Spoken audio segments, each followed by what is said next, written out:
Comment ça va la famille? Vous allez bien? Bon, je sais qu'en ce moment il fait pas très beau, il fait moche. D'ailleurs là en ce moment, là dimanche, il pleut. Et pour moi, franchement, je suis content quand il fait moche et tout, parce que du coup les gens sont chez eux et ils vont regarder mes vidéos. Et du coup ça tombe bien puisque j'aimerais remercier Ramsey pour ce magnifique pull qu'il m'a offert comme ça gentiment. Ouais, voilà. Merci. Bon, comme la semaine dernière, aujourd'hui, je suis de retour pour vous raconter une histoire. Une histoire très folle et très émouvante, contrairement à l'histoire de la semaine dernière. D'ailleurs, si vous n'avez toujours pas vu la vidéo qui est sortie la semaine dernière, elle va s'afficher ici. Et allez voir aussi. Bref, l'histoire que je vais vous raconter aujourd'hui, c'est une histoire tellement folle et tellement émouvante à la fois que lorsque j'ai vu cette histoire et que j'ai regardé cette vidéo, j'ai été ému. Mais vraiment, j'étais vraiment ému. Je vais pas vous spoiler, je vais arrêter de parler et allons-y.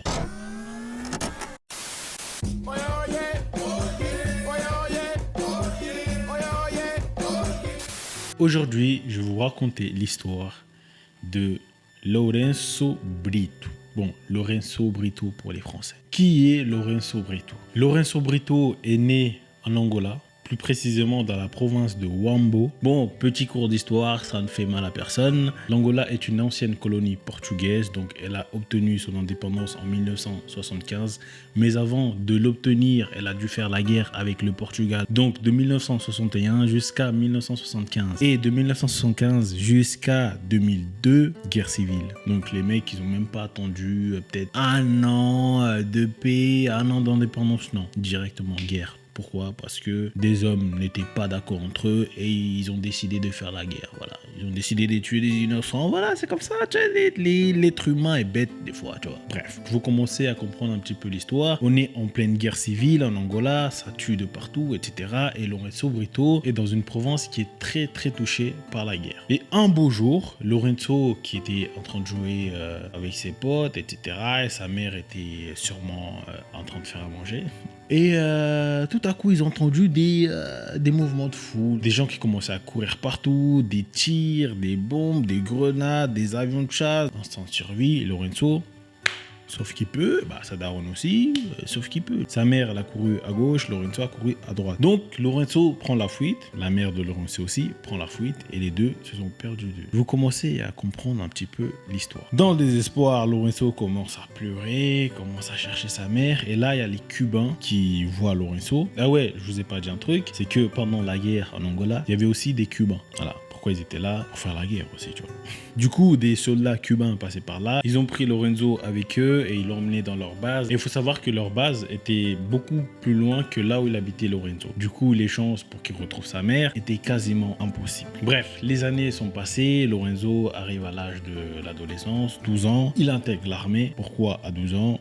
Frérot, j'ai pas de réponse. C'est la guerre, c'est comme ça. T'es un homme, t'es capable de tuer. Y a pas de t'as l'âge ou t'as pas l'âge. Ça veut rien dire, ça. Si t'es bon, t'es sur le terrain, t'assumes. Moi, tu me parles pas d'âge. Bref, les années sont passées. Arrivé à l'âge adulte, lorsque le Cubain rentrait chez eux, Lourenço s'est dit, écoutez les gars, j'ai combattu pour l'armée cubaine. Je suis là avec vous depuis très longtemps. Je peux pas rester ici. J'ai plus de famille. Et voilà. Et ils connaissaient un couple de Cubains. Et d'ailleurs, ce couple a adopté Lourenço et l'a emmené à Cuba avec eux. Et Lourenço arrive à Cuba, fait ses études.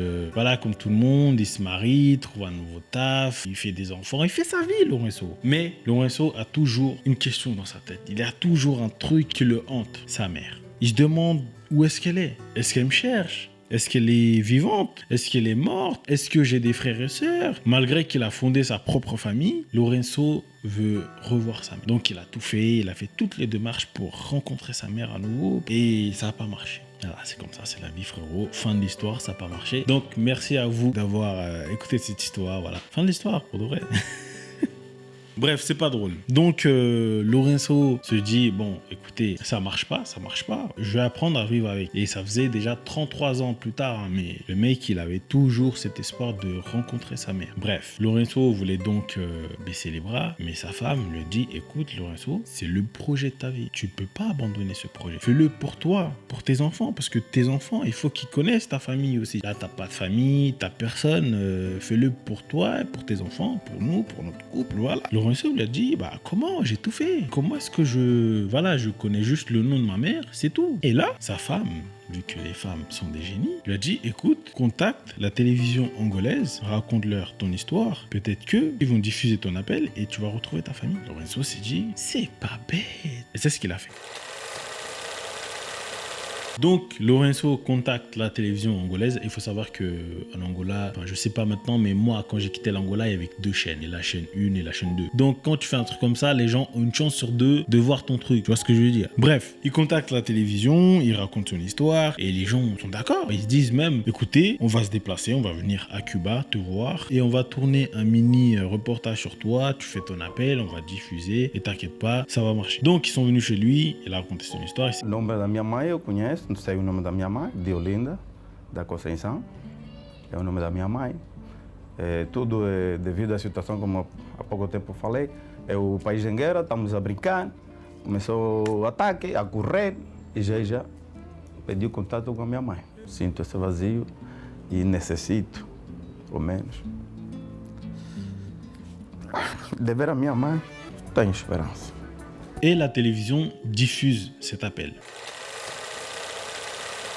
Au moment où il diffuse l'appel de Lorenzo à la télé, il y a quelqu'un qui voit ça et qui se dit, tiens, ce mec a le même nom de famille que notre voisin et il vient de la même province que notre voisin. Peut-être que c'est son frère. Donc le voisin appelle son voisin et lui dit, écoute, hier j'ai vu un truc à la télé, il y a un mec qui a dit, qui s'appelle comme ça, qui vient de la même province que toi, faut que tu vois ça. Et le mec, il a eu un choc dans sa tête et s'est dit, tiens, c'est peut-être mon frère parce que notre mère nous a toujours parlé de notre frère qui a disparu, on sait pas où est-ce qu'il est, peut-être qu'il est mort. Et là, tu me parles de ça, je suis sûr que c'est lui. Donc là, le frère de Lorenzo contacte la télévision, leur dit que ce mec-là, c'est peut-être mon frère. Parce que moi, j'ai un frère qui a disparu dans la guerre. Notre mère nous parle toujours de lui. On ne sait pas où est-ce qu'il est. Je suis sûr que c'est lui. Bref, il faut commencer à voir que l'histoire commence vraiment à être très intéressante, hein, très, très, très piquante. Il y a des hauts et des bas, etc. Tu vois ce que je veux dire? Et voilà. Donc, la télévision tourne un nouveau documentaire sur ses frères et sœurs et le renvoie à Lorenzo pour dire, regarde, on a une réponse. Et Lorenzo voit ça. Et là, le choc. Il savait pas du tout qu'il avait des frères et sœurs, tu vois. Il a dit, là, l'espoir, tu vois. J'ai de l'espoir de... Enfin, déjà que là, j'ai découvert que j'ai un frère, j'ai des sœurs, j'ai des neveux, j'ai des nièces. Lorenzo était aux anges. Mais dans cette vidéo, on voit pas apparaître sa mère. Parce que sa mère était en province et est toujours restée à Wambo. Je sais pas si parce que elle se disait que peut-être qu'un jour Lorenzo va revenir. Mais on la voit pas dans cette vidéo. Depois de tantos anos, então, ver depois só a minha mãe para o ver, e nada. E como é que está a mãe de saúde? Está de saúde, sim, está. Sim, sem problema. sim, já está um pouco. Mas a massa ainda está assim boa aí. Du coup, Lorenzo était très déçu. Enfin, il était content. Il était quand même content et s'est dit, ben, je suis très très content, j'ai vu ma famille, etc. Mais j'aurais voulu voir ma mère, mais je comprends quand même que, voilà, elle était en province, vous n'êtes pas déplacé jusqu'à là-bas pour aller la voir, pour aller voir ce qu'elle en pense et tout. Mais ses frères et sœurs ont clairement dit dans la vidéo que, voilà, maman, elle est très contente, elle est même choquée que t'es vivant, tu vois, que vraiment, elle n'a pas les mots, elle a juste hâte, c'est de te revoir. Bref, après la chaîne de télé, ils se sont dit, bon, c'est vraiment une belle histoire de fou, tu vois, faut qu'on filme ça jusqu'au bout. Donc, ils sont repartis à Cuba, voir Lorenzo, lui faire une petite surprise avec un billet d'avion pour qu'il rentre en Angola avec sa femme pour retrouver ses frères et sœurs et sa mère. Donc là, Lorenzo, le choc total, il s'est dit, je vais enfin revoir ma mère, je vais enfin pouvoir serrer ma mère dans mes bras. Il ne croyait pas, il pleurait, il était ému, il s'est dit, je crois pas, j'ai attendu 33 ans pour voir ce moment-là, je suis dans un rêve. Sa femme était très contente, ses enfants, ses 2 filles étaient très très contentes pour lui. Toute sa famille n'arrêtait pas de pleurer. Du coup, le lendemain, ils ont pris le vol direction l'Angola, précisément à Luanda, dans la capitale. Et là, il a vu ses frères, ses sœurs. C'était vraiment un moment pour lui de joie. Tu vois, il a attendu ça, ce moment-là. Vraiment, sa femme elle était contente. Lui, laisse tomber, il n'arrêtait pas de pleurer et tout. Il était content, mais il voulait voir sa mère le plus vite possible. Mais sa mère n'était pas à Luanda, elle était restée à Wambo, dans la province. Du coup, ce qu'ils ont fait, c'est que l'équipe a tout prévu. Ils ont prévu aussi un voyage justement à Wambo pour filmer les retrouvailles avec sa mère, parce que c'était vraiment un truc de ouf. Tu vois, c'était le buzz du moment. Tu connais la télévision, ils vont pas rater ça, frérot. Ils vont aller jusqu'au bout. Du coup, le lendemain, Lorenzo, sa femme et son frère partent à Wambo avec l'équipe de tournage et tout. Franchement, il avait juste hâte. C'est de revoir sa mère, de serrer sa mère dans ses bras. Vraiment, le voyage, c'était le voyage le plus long de sa vie. Même sa femme, elle tremblait, elle voulait juste voir son mari vivre ce moment-là, cet instant-là. Lui, voilà, il tenait plus. Arrivé à Wambo, son frère le fait visiter vite fait la province, lui dit écoute, nous on est nés ici, voici notre ancienne maison, je sais pas si tu reconnais et tout. La maison était complètement en ruine. Lorenzo, il était là, il était très ému, il a revu son ancienne maison, là les souvenirs commencent à remonter justement. Et voilà, après tout s'est passé. Et Lorenzo lui a dit bon écoute frérot, t'es bien gentil depuis tout à l'heure. Voilà, tu nous fais visiter ça. Bon, la maison, ok, j'ai vu, c'est bien. Mais moi, je veux revoir maman. Elle est où, maman? Momento onde lá paramos embaixo, eram para mostrar a campa da mãe. A mãe faleceu. Minha irmã, desculpa. Ay, pero ¿por qué no hicieron Yeah. eso? Não me desculpar. Yeah. Não pode ser a minha mãe! Sim, sim. Não pode ser!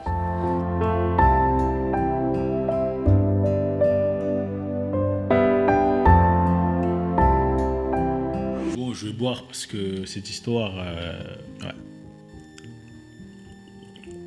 Ouais, le malaise.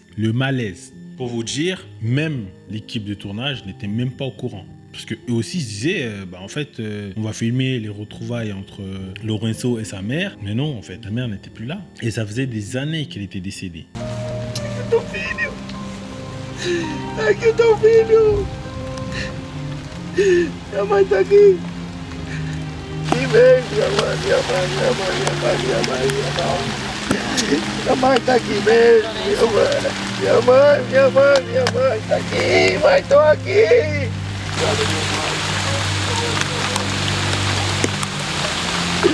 Minha mãe mesmo aqui!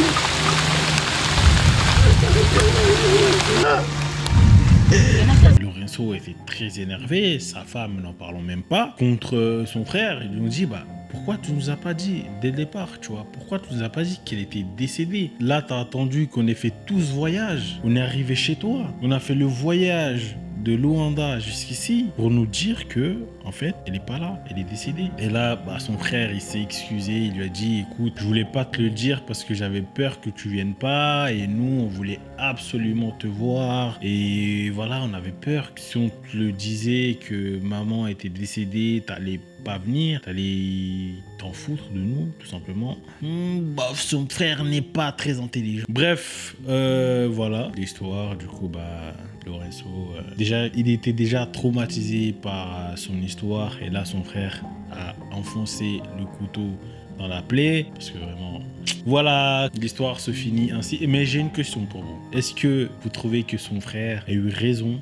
Peut-être pas raison, mais est-ce que vous comprenez son frère? Est-ce que vous trouvez qu'il a eu la bonne attitude? Débattez dans les commentaires. Moi, je sais ma réponse. Enfin, franchement, je vais la garder pour moi, mais je vous attends dans les commentaires. Est-ce que vous trouvez que son frère a eu une très bonne attitude en mentant Lorenzo?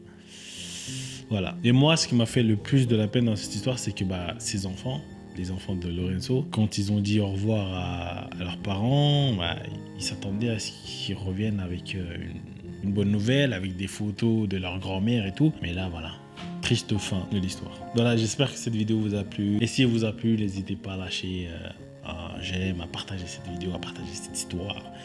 Et on se retrouve la semaine prochaine pour une nouvelle vidéo. Sur ce, je vous dis bye bye.